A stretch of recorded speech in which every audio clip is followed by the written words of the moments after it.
Good evening, everybody. I am Dr. Chanel James. I am the owner of Limbs and Things Mobile Physical Therapy Practice. And today I want to recap on seizures, but talk about it from a family member perspective. I actually have had some experience with seizures, but from the feeble seizure point of view, when I had a child who had a seizure out of nowhere, and we weren't really sure how it occurred, and it seemed to be from having a temperature that was too high. And so I just want to make any parent aware that if your child is ill and if they have a high fever, that you just want to look out for those febrile seizures so you're not caught off guard like I was when it occurred. So I'm going to bring on my friend, Dr. Jeanette Spears, and we're going to talk about her perspective too.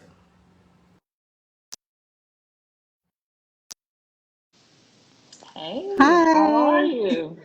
Good. How are you? I'm good. So let's talk seizures and your perspective from a family member. You want to tell us your story? Yes. So, Okay. I am my husband.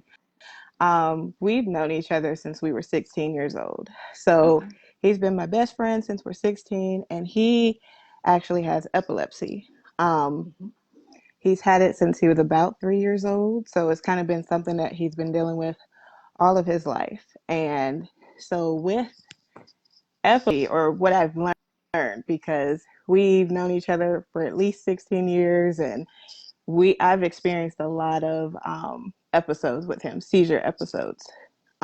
I've learned that seizures really, there's no preparation for it. They always catch you off guard. It's always when you think something, when life is going smooth, all of a sudden, boom, seizure will just come out of nowhere. Mhm. One thing about it, he has what we call tonic clonic seizures. So he blacks out, he falls to the floor, he does the shaking, the convulsion, what people typically think of a seizure. However, Mhm. he also has focal seizures, like the partial, where you just kind of hear him smacking his lips while he's talking, and then he just stops talking, and you'll just hear the smack, smack, smack, and you're like, I always hear it. Like, as soon as I hear anybody smacking, if somebody smacks really hard, my heart always jumps because that's the sound I hear right before Yeah. he typically has a partial seizure. I've asked them questions because I've always been curious, like, what do you what do you feel? What do you experience during them? Just because I feel like the more information you know, the more comfortable and you get used to it.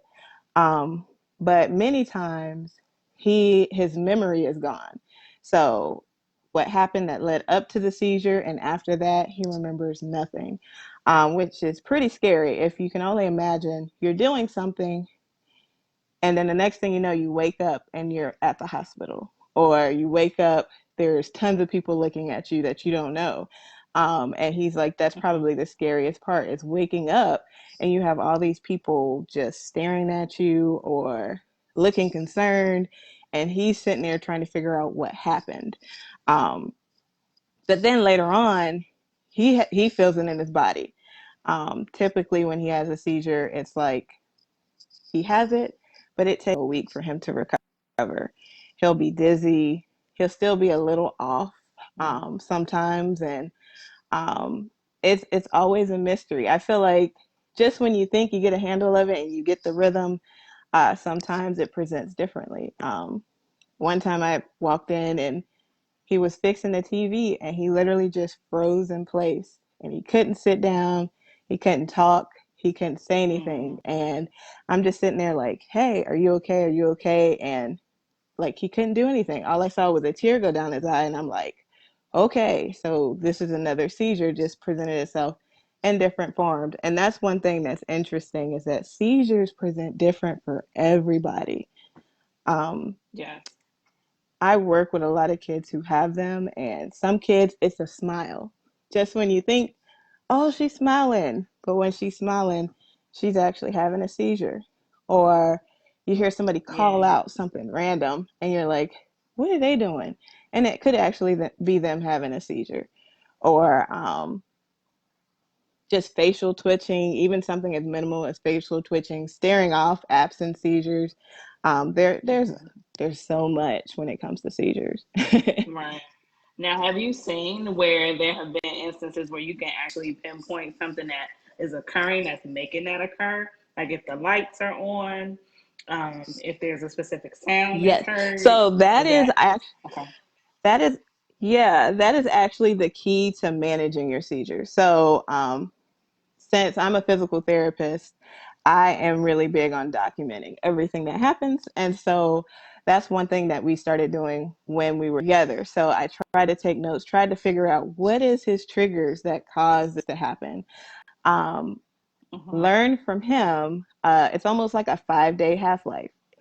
You have to be perfect with taking your medication, which is hard. If you've ever had to take medication at a consistent time every day, you're just being a human, you're likely to mess up one day. You have time changes. Every time the time change, like when it comes and we move back an hour or up an hour, I get nervous. Sometimes it used to be a trigger for him to have seizures because it changed the time of his medication dose. And it was just something that when he has more of like the focal and partial seizures, it's usually like fatigue. He can wake up at night and he shouldn't stay up at night. Like he loves football season and basketball season. I'm like, I dread it because like every other guy, I want to sit up half the night watching the sports and the games. And I'm like, every year it's always around the playoffs. The playoffs. It's always seemed to be a Mm-hmm. guaranteed time where he's going to have some seizures because he's been sitting up half the night watching stuff. And ain't nothing I can do except just encourage him. But it happens. It's just little things. Stress was probably um, gave us the most scariest seizure that we had because he's usually pretty cool, laid back. But there was a time we went through a whole lot of stuff back to back to back. And that seizure, he kept having them nonstop, back to back to back. They actually had to put him in a medically induced coma and in the ICU on a ventilator to calm his brain down. And that was super scary because that's never happened. Usually he has a seizure, goes to the ER, they give him Valium, help calm his brain down. We're good, pick him up, go home. But that day it was not the case. And thankfully, God looked out for him and we were discharged out of the ICU the next day when they awakened him. And Wonderful. um, I pushed him. I didn't baby him. I let him do everything himself. He kept looking. I'm like, nope, you're going to feed yourself. You're going to get up. I'm not going to baby you. I'm a PT. So, but he was able to go home. But there's so many different triggers. And the odd thing is a lot of people, the strobe lighting, Mm-hmm. actually what I learned in seizure first aids, there's a very small percentage of people who are actually affected by strobe lighting. And I want to say it's like Mm-hmm. 3% of people who have epilepsy and seizures who are affected by strobe lighting. I'm So grateful talk he's about not that because he loves seizure like to play first his. aid. Did Yes, you hear me? I'm seizure sorry. first aid. If you Yeah, no. If you have family members, if you're a teacher, if you're a church advisor, if you're just anyone who works around people, honestly, it's very Mm-hmm. beneficial to go and take seizure first aid. You can get that information at epilepsy.com from the Epilepsy Foundation. They Mm-hmm. are having courses this month, so please check them out because it will give you a sense of calming and it will teach you what to do during a seizure because some people like you feel helpless because you're like, okay, well, what do I do if somebody has a seizure? And you want to make sure you're not doing the wrong things because you can't hold a person down. You can't stop the movement. And I feel like people Mm-hmm. believe they can stop all that shaking. You definitely can't put a spoon in their mouth because they're not going to swallow their tongue.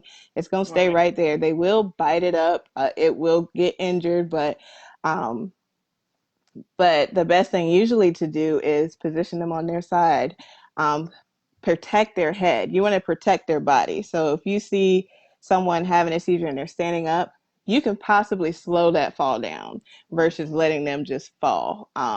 Or once they are on the ground, you can put something like a jacket underneath their head just to protect their head because you just want to keep Mm-hmm. them comfortable while it's happening. and then you want to time it. That's like it's always beneficial to have a watch on, which my Fitbit just died.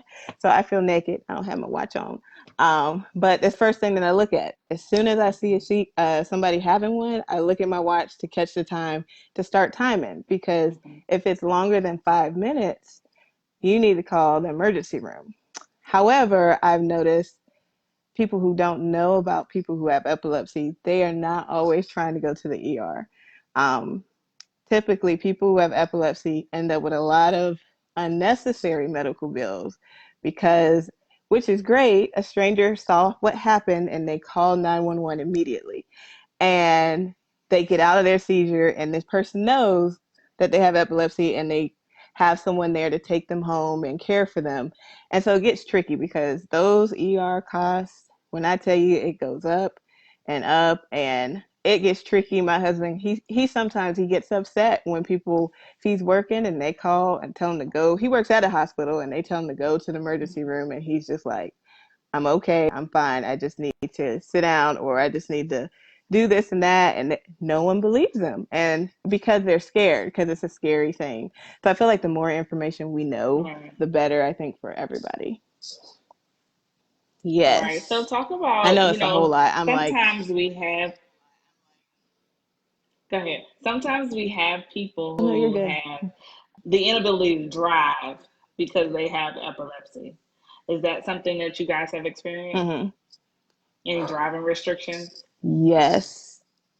Oh boy. Yes, that is so always, if there is a major event and a seizure happens, go away each time. And Mhm. that makes our life adjust. So we have two kids, and he goes to work, I go to work. Um, and so if he has a seizure episode, he can't drive anymore. And I have to take the lead and go and take him to work, make sure I drop the kids off at daycare, and have to do all of that. And honestly, I'm so used to it because, like I said, we've known each other for 16 years. It's just second nature. Right. But lately, I've been on easy street because it's been a little bit like maybe over a year or 2 years, maybe going on 2 years since we had to do that.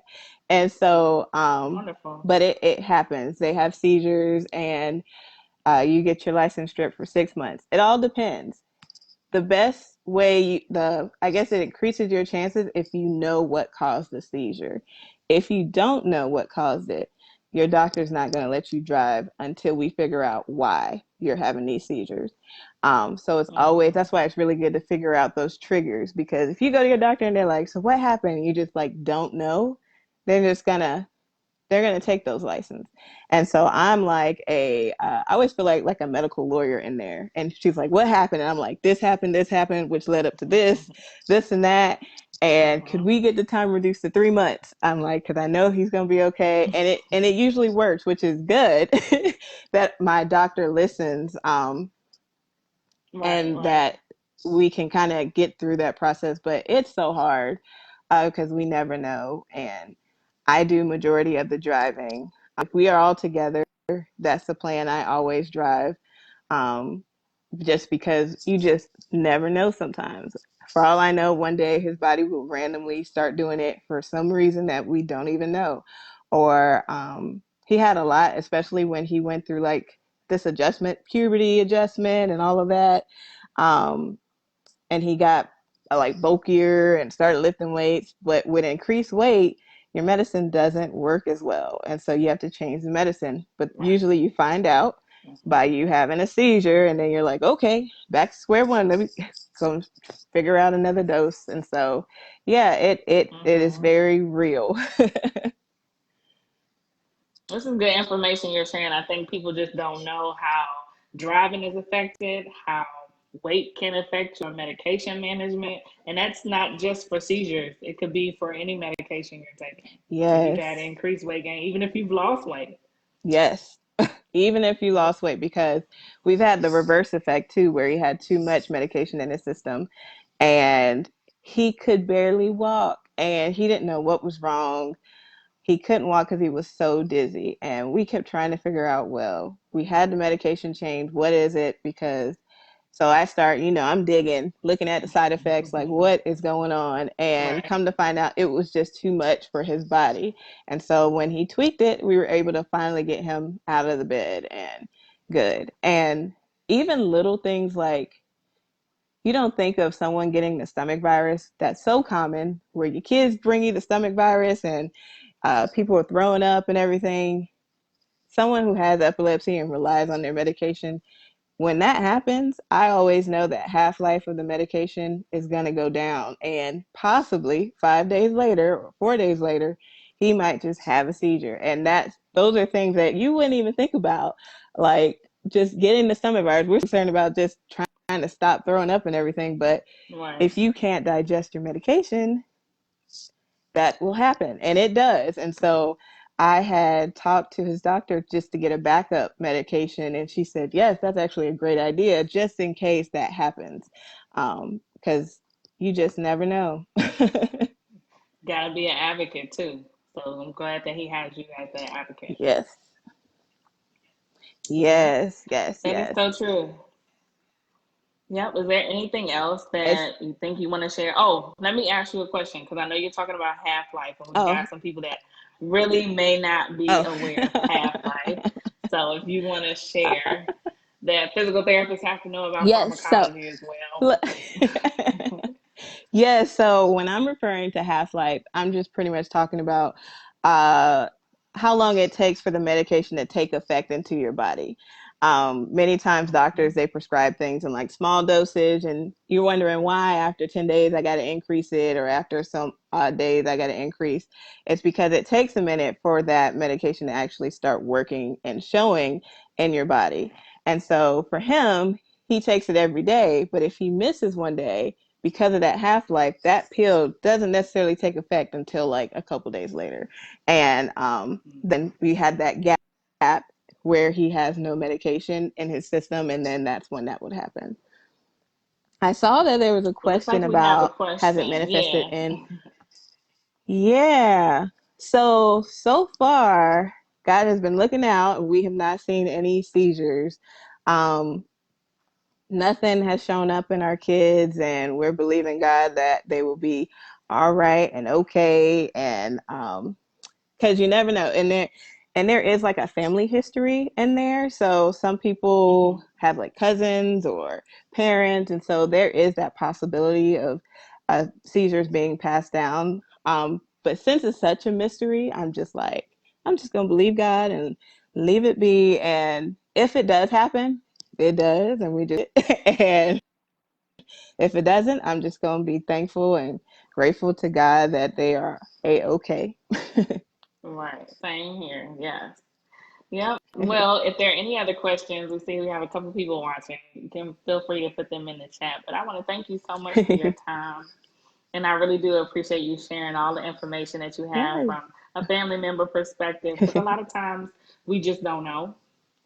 And we can be helped just from knowing Yes. someone who has it and being able to share that information. So thank you.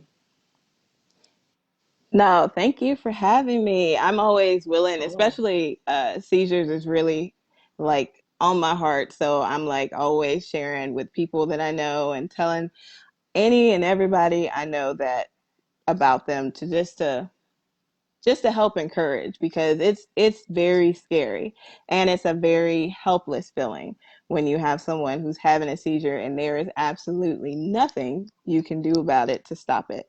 Yep. And a lot of times I actually use that as a way to educate staff where I work at. um, People are, well, how do you know if if this kid is having a seizure or not? And I always tell them, if it's muscle tone and you see them shaking, we can stop that with deep pressure. Hmm. With prolonged stretching, that will stop it. I said, if it continues and you're doing all these different interventions and nothing is stopping it, that's probably a seizure. If they're shaking and doing all of that, it gets really tough when you have nonverbal people who can't express, or Right. it's really hard to tell what's what and they can't tell you what they feel afterwards. So I really rely on, if I can't stop it, then I know this has to be a seizure. Right. Now, are there any holistic methods that you guys have used with your husband who has the seizures? So, I know, well, I'm not sure if it's like a holistic, but I know, like the ketogenic diet is really big when it comes to, um, epilepsy. And so we kind of, we're not there like 100% at all, but we're trying to gear towards that just to see, because if it helps, it helps. And then also, I don't even know where this came from. It was one of those things that his grandma told me. And so, grandma, you always got to listen to grandma. So, but before she passed, she used to always give him orange juice afterwards. And that's almost like that's just what he's used to getting right after a seizure to help make him feel better. Um, Sometimes when he has them, I guess you can go into what's called metabolic disease, where Mm-hmm. your I call it pretty much everything is out of whack. Your numbers are off. Your everything is just a bit crazy. And so I feel like the orange juice kind of helps wakes him up, lets him balance and settle down a bit. And Mm-hmm. then also just regular sleep, sleeping regularly and consistently.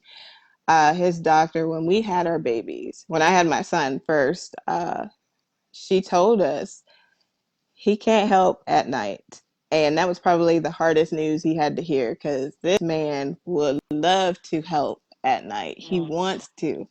And we learned that because he was trying to when after I had my son, and he was getting up when he would cry. And next thing I know, I had a 2 month old and my son, and then I had my husband, he had a seizure.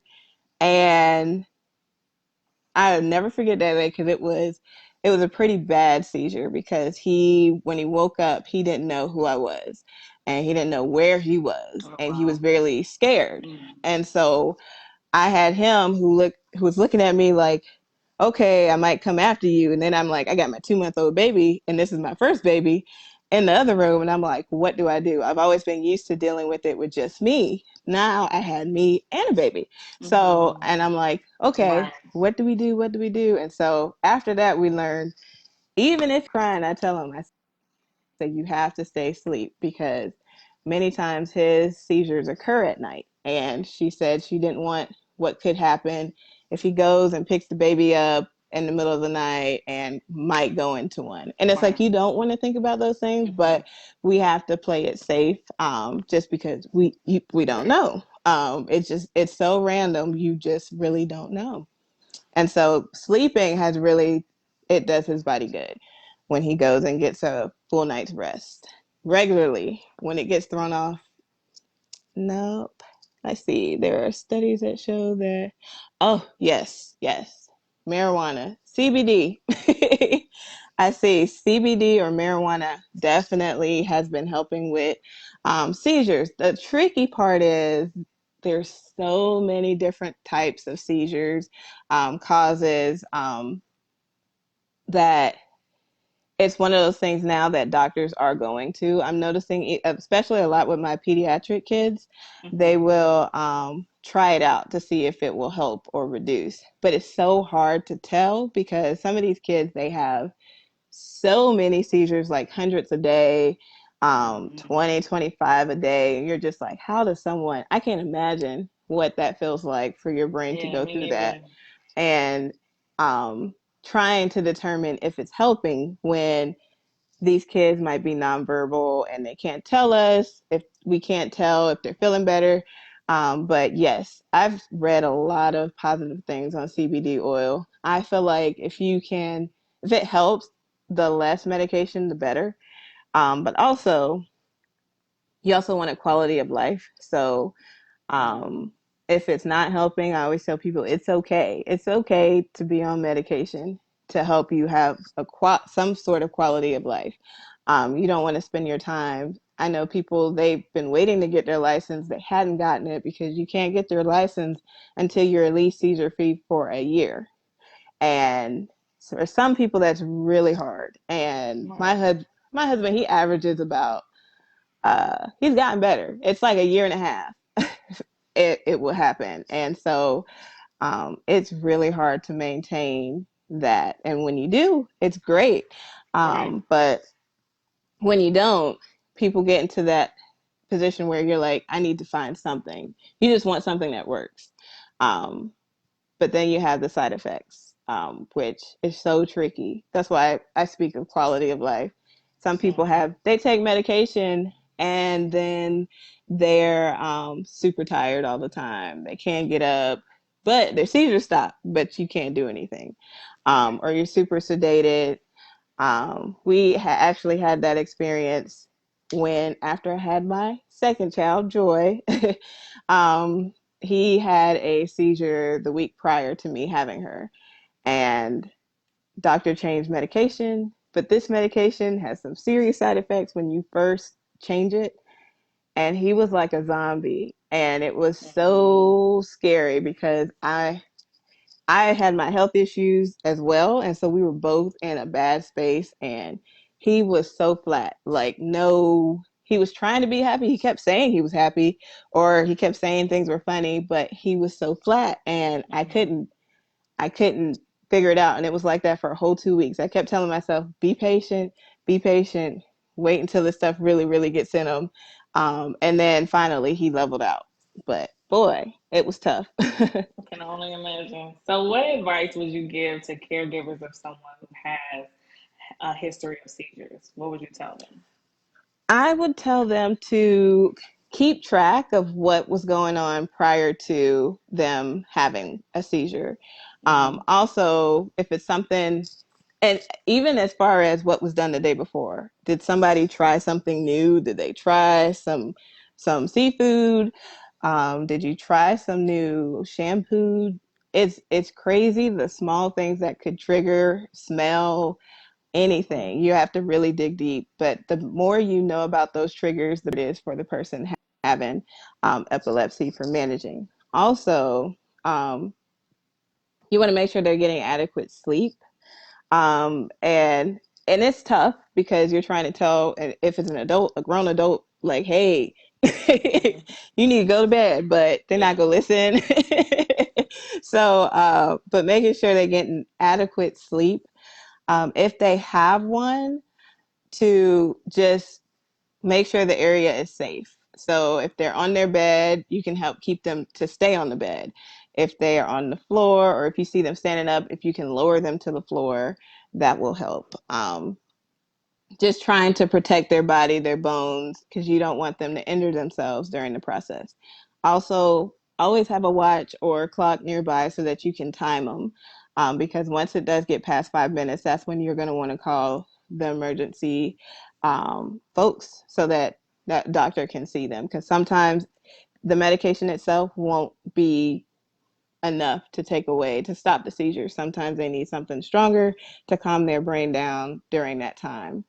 And then also, I would always say, if it's like your husband or your wife, um, and you're able to, you do majority of the driving. Anything that causes fatigue, like staring off or really hard Mm-hmm.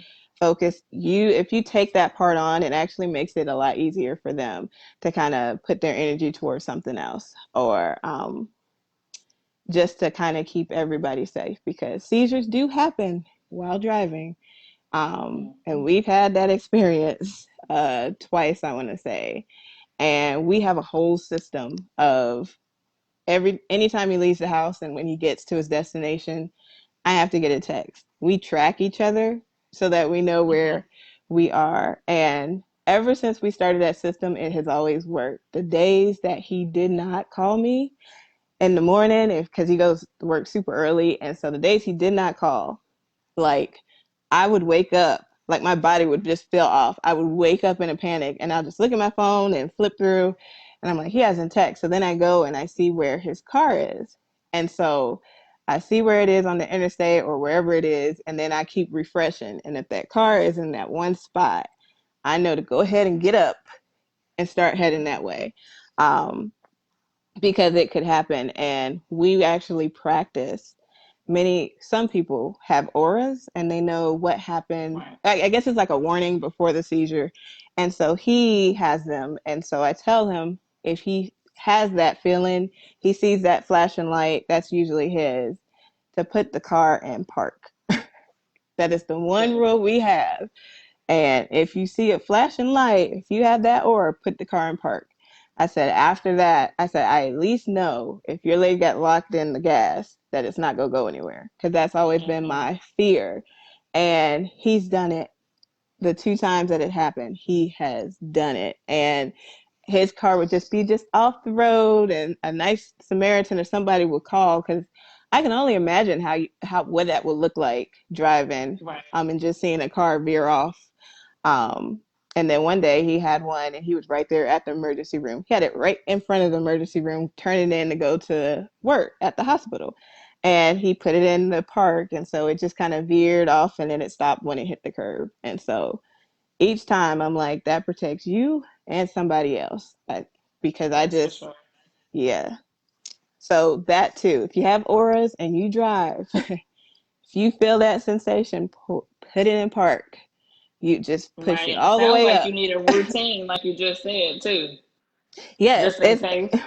just in case. That's what you got to do. And I used to say put it in neutral, but I said, you're not trying to think about neutral. I said, just push it all the way up. Put it in Right. park.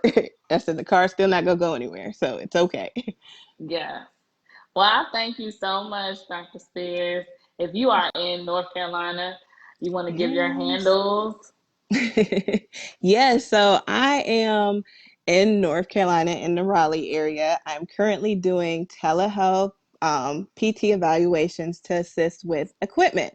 So if you need equipment, bath chair, walker, wheelchair, power chair, activity chair, standard, anything, I am your girl that will help get you a letter written to your insurance company.